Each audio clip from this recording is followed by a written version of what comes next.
welcome into the Flippin' Hippos YouTube channel. I'm Star. Today is Monday, July 25th. Because it's a Monday, that means it's time for What's Sold on eBay. Just like every week, we're going to start with the plush that's sold. I do show you guys all of the plush every single week, whether it's 1 or 20. I like to showcase all of our plush. They are my favorite thing to flip. Then I have some highlights for you guys, some really great brands that you should be on the lookout for when you're outsourcing, and you can get an idea of the price points that you can get for these items. I think I have some bread and butter stuff thrown in here as well. I try to get a mixture of both so that things are attainable. If I only showed you guys the one-off, once-in-a-lifetime sales all the time, well, you'd never find them. So I try to show you a little bit of everything to give you an idea of what is attainable, what you can find when you're outsourcing. A lot of stuff as far as jeans and plush go, I get in lots. They can come from the bends. They're just attainable. But let's start with this Alpha Beans lobster. Now, he is a little more rare. I did buy a bag of plush at a local, I call it our new honey pot thrift store that we found. And they had a mixed bag of plush. I think there were like 16 in there. And it was $8 for the bag. So it was 50 cents a plush. And I could see some of what was in there. And I knew that there was some vintage in there. And so I went ahead and purchased the lot. And everything in there turned out to be really great. You guys have probably, if you've been longtime viewers, seen on this channel that I have sold some of the other plush that were like the fuzzy beanbag plushies for $30, $40. Some of these Alpha Beans have been selling as well. This is the lobster. He's for L. So the whole idea with the Alpha Beans is there was an animal plush for every letter. And these are by Learning Smith. And I didn't have the whole alphabet. Clearly, I only had like 8 plush or 16 plush. But I had a nice variety of these. If you ever find the Alpha Beans, make sure you comp what you have, because some of the letters and animals were comping a lot higher than others. I think it really depends on the rarity and honestly how many people have been listing them on eBay, because a lot of people love that race to the bottom and they will just start undercutting each other and lowering the value on a lot of items. So he sold for $21.87. He was up originally for $25 or $31.24. But if you're new to the channel and you aren't aware, we put all of our items in at 25% higher than we want. And then we just run 20% off sales all week, which puts it at the price we actually want. And there is a philosophy to that. I've done videos about that before. And then on the weekends, we would run 25%. But ever since sales got kind of slower and the economy got worse, we run 30% from Friday night through Sunday night. And it has helped increase a lot of our sales. So he sold for $21.87 and he shipped first class in a poly mailer. Then we have this Thai Attic Treasures. This is a Laura teddy bear. Some of the Attic Treasures are actually really good and go for a lot of money. This unfortunately was a lower end bread and butter one, but he came out of a lot. He was probably about 50 cents. So I'm cool with that. He sold for $11.99 and shipped first class in a poly bag. Next up, we have a Wild Republic polar bear. So Wild Republic is typically a good brand, especially the larger plush. They have realistic looking animals. It's also K&M is the same brand, if you ever see that. This is a smaller 7-inch polar bear. And actually, I didn't know what this was. I thought it was some type of monkey. I mean, it's kind of a weird looking animal. But I went ahead and looked on several different selling platforms and did Google Lens on him when I listed him. And everyone else was calling him a polar bear. So that's what I called him. He was 50 cents. He sold for $12.50 and shipped first class in a poly bag. Then we have Elmo here, who came in a lot of plush as well. That one came out to $2 a piece, but there were plush in there that are comping at 50 and 60 bucks and some as low as 12. So that's something you have to learn when you're doing wholesale when you're buying big lots of stuff. If you're paying $1 or $2 per piece, some of them are going to sell for less. Like you would never spend $2 on Elmo, right? By himself, one off if you were out sourcing at a thrift store or the Benz. But when you're doing a wholesale lot, and like with the thread-up boxes and stuff, I talk about it all the time, you're going to get enough pieces or items in there that are going to earn your money back and start making you profit. And then anything that's below that is just icing on the cake. It's just extra profit. Not everything's going to be a home run every time when you're buying wholesale. And I've already sold enough to make money back on that lot. I still have some of the higher end Plush listed, and Plush is really long tail. If you're not aware, it is the slowest category on eBay and all the other platforms probably too. Slower even than clothing, and especially with like the collectible ones and the really expensive ones. Typically, you're not waiting for someone to buy that for their kid. You're waiting for the right adult to come along who collects that, who's willing to pay for it. The best example I can give is like the Baby Yodas. I sold a World of Warcraft once for like $60. I had to wait for the right World of Warcraft person to come along. Keith and I play World of Warcraft, but I didn't particularly want to keep a plush that I knew I could sell for that much. So, with Plush, you're waiting for the right people a lot of times to come along. It's slower. It's a very slow category. So I wanted to talk about that a little bit in this video, about purchasing wholesale lots and knowing that you're going to get some really great home runs in there and some lower end bread and butters. And sometimes, as you have seen on this channel, I get poop in my thread ups. And then I also wanted to reiterate that Plush is slow. I have a lot of new subscribers on this channel, and I have a lot of new members in our Facebook group, which is called Flippin' Hippos Reseller Pod. If you're not in there, go join us. It's a great group. But I have a lot of new folks coming in and saying, how come my plush is taking so long to sell? Why isn't my plush selling? And it's like, well, it's only been listed for a couple of weeks or a couple of months. That is an unrealistic expectation with Plush. Plush being listed for 1 month is like a piece of clothing being listed for a week. So don't have those unrealistic expectations. Not to say that you won't sometimes list a plush that will sell overnight. It does happen. It happens in every category. Sometimes you just list the right thing at the right time. All right, so those were the 5 plush that we sold over the week. And then we have this pair of Rock Revival Tansy jeans. I sold 2 pairs of Rock Revivals recently. One came out of a thread-up box and one I thrifted for $5.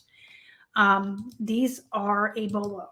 If you're not familiar, not to be confused with Rockin' Republic. Rockin' Republic is a brand I leave behind on the rack.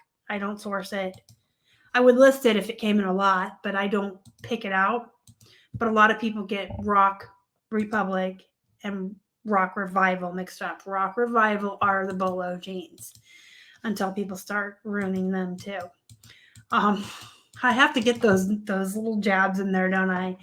I'm sorry, but when I used to consistently sell silver jeans, Miss Me jeans, True Religions for $50 to $60, and I now have to start them at $40, knowing I'm going to take an offer, I can't blame all of that on the economics and that people don't have money.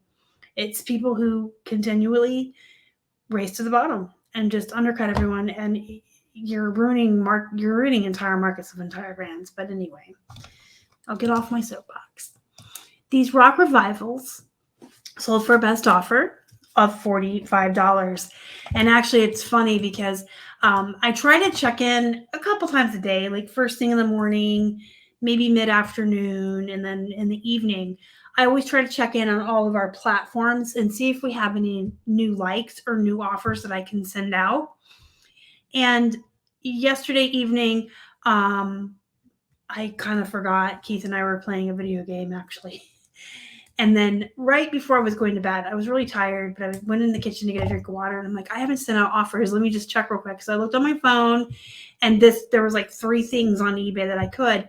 This was one of them. And I sent the $45, and within 2 minutes later, she had accepted and paid. So that's always exciting when that happens. And that's why I try to send out offers several times a day, because if you hit someone who had just looked at an item or just liked an item, you might get that impulse buyer. They just looked at it, they're excited, you're offering them less money. It's that psychological thing. Whereas if you're only doing it once a day, they sometimes have had 24 hours after they've looked at it to think about it. And I don't really need that. I don't need to spend that money. So I do try to consciously do it a couple times a day. And we have Tommy Bahama men's button front shirt here. This is 100% linen. Linen is a good material to look for. It's great in the summer months. A lot of people like to wear linen because it's a cooler material. Tommy Bahama is a great brand. You guys know that. We paid $2.49 for the shirt, and it sold for $24.49. And it's shipped first class. The Rock Revivals did go in a padded flat. Next up, we have Cuba Vera Gayabera shirt. This has palm trees. It's a nice shirt. It's only a size medium, and it's not any kind of fancy material. It's just rayon and polyester. Cuba Veras that are larger sizes have linen or silk or really loud graphics will sell for more money. I've also noticed, I promise I won't get up on my soapbox again, but I have noticed Cuba Vera is one of those brands that has kind of lost some of its value. A shirt like this a year, 2 years ago, I would have listed for like 30. So we accepted a best offer on this of 19, and it shipped first class. This was $2. Next up, we have a t-shirt that came in a wholesale lot. That was a lot of men's, it was several boxes of men's t-shirts and jerseys and things. Everything in that one averaged out to $1 a piece. This one had a tiny hole in it, and it was Xanarobe. I'm not going to butcher another language and be rude, but that's what the shirt is. And I actually had to Google it and search for it with Terapeak to find what the heck it is I had. Comped pretty good. So it did sell for $24.99. It's been up for probably about 2 years, though. It was a very slow sell. Probably definitely looking for a very specific person to purchase it. Plus, it had the hole. Next up, we have a Columbia Super Bonehead Florida Gators men's vented fishing shirt. Columbia PFG, Columbia fishing shirts, the vented ones. You guys know I love these. My two favorite things, and Keith as well, to find and list of men's shirts, other than like your Robert Grahams and your real high-end expensive ones, but pearl snap shirts and vented fishing shirts. And when it comes to vented fishing shirts, Columbia is one of the better ones. This was actually Super Bonehead, like a special line of the shirts, but it did have the Florida Gator and patches. It has Omni Shade too. Sometimes if they have like these patches on them, it can lower the value a little bit, and sometimes it can raise it, and sometimes it doesn't affect it at all. It just depends on what's on there. This really didn't affect it at all, and we had to wait for somebody that's a fan of Florida Gators and needed a fishing shirt. We did take a best offer on the shirt of $20. Not sure if I told you how much we sourced it for. It was $2.49. Next up, we have a Carhartt women's button shirt. I found this for $1.49 on half off day. Carhartt's a pretty good brand. It's decent in how quick it will move. I love the men's Carhartts, like denim shorts and men's Carhartt shirts, but I will pick up women's as well. This was only listed for maybe 2 or 3 weeks, and in clothing land, that's pretty fast, especially for bread and butter brands. So these do flip pretty good. $19.99, shipped first class. Lucky Brand women's jeans. This is a pretty good solid bread and butter brand. You're only going to get about 20 to 25 for them anymore. They used to go for a lot more, like 35. So I wouldn't spend more than say like $2 on these. These were 99 cents. So they're a little bit older. They've been sitting around for a while, but they did finally sell.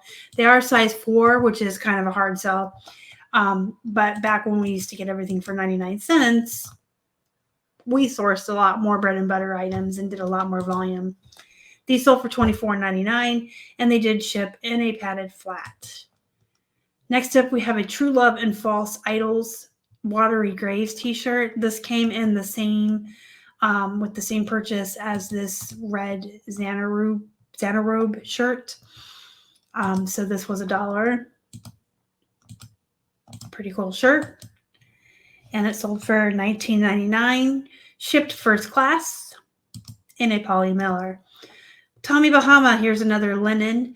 This is a linen pink plaid. You know what? We do really good, I should mention that, with pink shirts. Every time I get a men's dress shirt that's pink, or Tommy Bahama or Cuba Vera, pink shirts do really well. I think it's becoming more popular of a color in men's shirts. In fact, I just moved a stack over today. I'm going to photograph tomorrow that has 2 pink ones in it. So this is Tommy Bahama. We paid $2.49. It's linen. We accepted a best offer of $25. We did start it at $30 because it was a larger size and it's linen, but we did take the best offer of $25 and it shipped first class. And then I have 2 remotes to show you this week, just so if you're ever in a thrift or garage sale or a church rummage sale or anything like that, and some of those places will have those buckets of remotes that you can dig through. Just to give you an idea of some of the really good ones you should be looking for. I've mentioned this before, but anything with a screen, okay? When they have these screens on them, they're worth money. This one is an Automator Universal Remote Control. And if you ever have doubts, just grab all the ones with screens and go somewhere quiet and comp them. But yeah, this one sold for $34.99. And then we have this one here that is saying it sold to $29.99. It did not. I don't know why it's saying that. It actually sold before it went on sale. So whenever we list our stuff at 25% higher than we want, we always have a sale running at 20% off, and we have our sales set up to grab newly listed items and include them in the sale. I think I have a video on how to do that. I'm pretty sure I do. If I do, I'll have it pop up at the end so you can see how to do that. But they'll sit usually, and there's no rhyme or reason. I've seen stuff I've listed 10 minutes later be in the 20% off sale, and I've seen stuff take like almost a whole 24 hours. This sold for $37.49 before it could go on sale, which is always nice, right? A little extra money. So this is an Alpine audio, and I've mentioned that too. A lot of the audio remotes are worth a little bit higher than, your regular run-of-the-mill TV and DVD, VCR remotes and things like that. So audio remotes, ones with screens, $34.99 and $37.49. They both ship first class. We ship all of our remotes and padded mailers. Ones with screens like this, we'll put an extra wrap of bubble wrap around them before we stick them in the padded mailer. They don't have a screen. They just go in there. And then we've had some that were $60, really expensive remotes we'll put in smaller boxes. And then I think I've mentioned it before, we pay 25 cents a pound for our remotes from our suppliers. So that they're very profitable. But even if you can't find a supplier or get them wholesale by the pallet or get a deal where you get boxes like we do, even at 50 cents to $1, remotes can be lucrative. A lot of people look at remotes and think they're junk. They're not. In fact, remotes, the first pallet we ever bought from our friend who lives in another state out west. I don't even know if we ever told you who we bought them from, Fred, but he said he was okay with everyone knowing. We bought the very first pallet from him at the end of 2019, and when we ramped those up, that was what gave us the little bit of push that we needed for Keith to quit his job and join me full time. So remotes are not junk, folks. They are pretty amazing. If you know what you're looking for and you're buying them one-off, or if you're getting them wholesale, they're definitely worth it. All right, guys, if you have any questions, comments, or concerns, leave them down below. Don't forget to hit the thumbs up before you leave. It really helps the channel so much. Subscribe if you haven't already. Help us feed a hungry hippo. And if you do subscribe, hit the little bell so you're notified when I put out new content. I try to put out a video every single day of the week except for Sundays. Sometimes I don't put any out on the weekend. And join our Facebook group. Like I mentioned, it's called Flippin Hippos Reseller Pod. It's a really nice group of really helpful people who are just so nice. A lot of Facebook groups can't, full of resellers can't say that, but I can. We have really nice, helpful people in there. And hey, go be productive, go make some money. And as always, thank you so, so much for watching. Y'all are the best. Bye.